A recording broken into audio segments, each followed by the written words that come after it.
James T. Kirk and Optimus Prime are two very different characters, but they do share one thing in common. They don't accept no-win situations. Hello, my wonderful viewers, and welcome to another episode of Betty Adams Overanalyzes. If you've been watching the channel, you have been hearing me gush about the new Transformers Energon comic book series by Skybound. I've only read the first two books so far, and they are wonderful. They are great. They are not without flaw, though, and there was one glaring problem with book one that really stood out to me. Now, again, these are wonderful books overall. I am thoroughly enjoying them. But, anyway, I'm going to be getting into spoilers for Transformers Energon Book 1.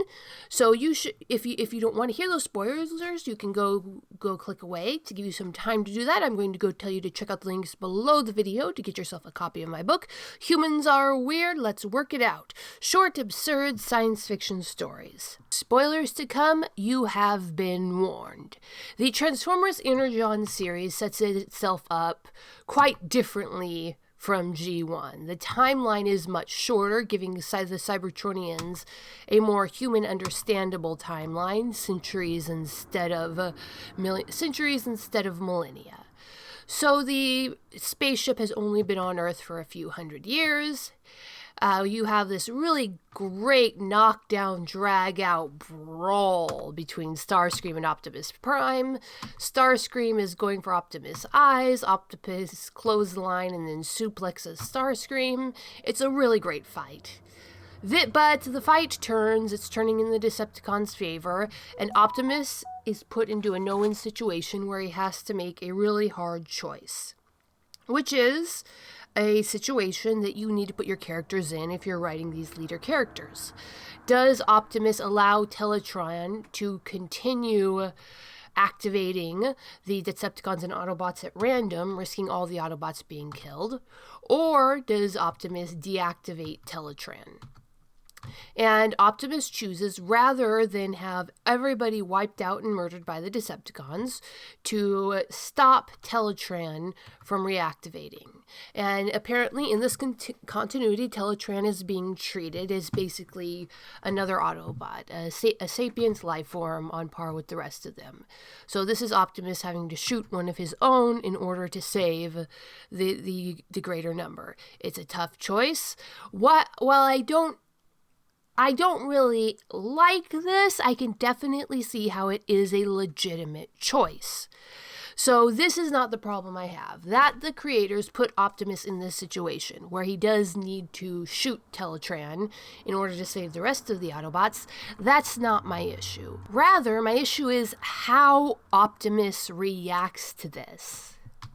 The first panel, where he's considering this, is just perfect. Optimus is grim, determined. He says, "I'm sorry, Teletran, we are outnumbered and outgunned." And he's standing there in a pretty firm position. He's swinging his body up and around while the Decepticons are being placed back together in the background. He can see two more Decepticons coming online. I think that's Thundercracker, who would have been a major threat. And so Optimus makes the choice to take out Teletran.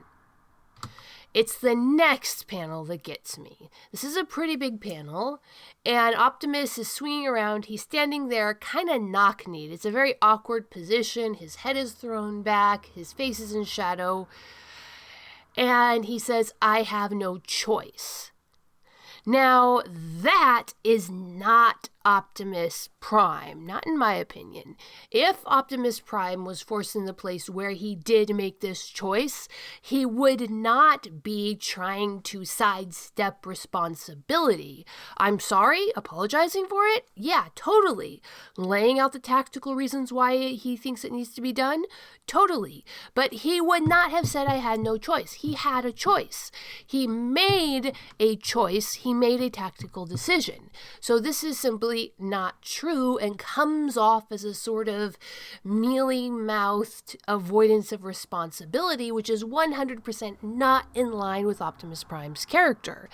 And if this was not a mistake on the creator's parts, I don't like what it says about his character. Yes, there is so much to be said for starting a character at a lower point morally or developmentally and building them up over the story. That's character development. Transformers Animated did a really good job with this with their Optimus Prime.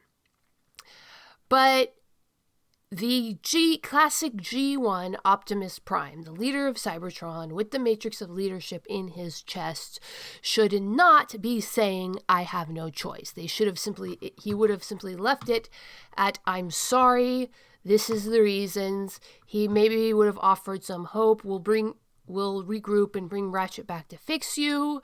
He would have offered praise. Thank you for all you've done, Teletran. I'm sorry, we're outnumbered and we're outgunned.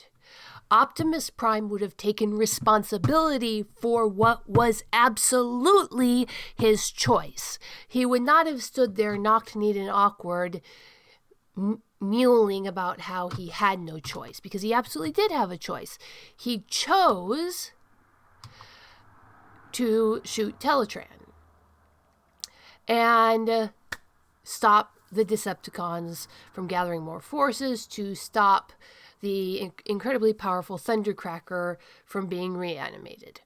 So this is just one thing. It's one panel, but it was a large panel. It stuck out to me and I didn't like it. But what do you think, my wonderful viewers? Am I being too overly sensitive here? Again, I am really, really enjoying the series overall. I can't wait to read the next book, but this did bother me. What do you think? Is Optimus Prime a James T. Kirk who would not accept a no-win situation? And if he was put in a terrible situation, do you think he would whinge about not having a choice, or do you think he would apologize, comfort, move on? Please tell me what you think in the comments below. Hit that like and subscribe button, and peace out, my wonderful viewers.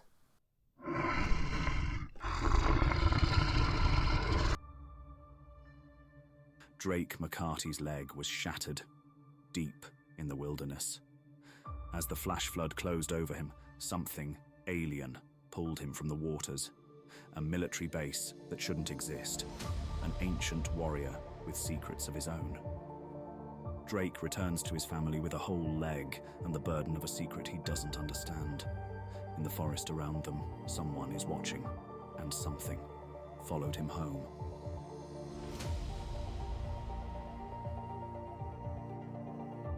Flying Sparks. 90,000 words of science fantasy adventure. The first novel in the Dying Embers universe is now available on Amazon, Barnes & Noble, Kobo by Rakuten, Google Play Books, and from the author as a signed copy.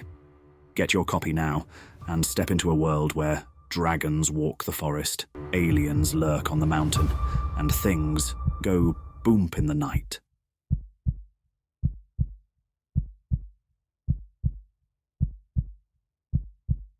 Escape into another world with the writings of author Betty Adams. Two worlds, one of utter absurdity, one of dramatic tension, both alike in aliens absolutely astounded by human behavior. Humans are weird, short, absurd science fiction stories. Flying sparks, dragons, aliens, and things that go boomp in the night. Books available on Amazon, Barnes & Noble, Kobo by Rakuten, Google Play Books, and at authorBettyAdams.com for a signed copy.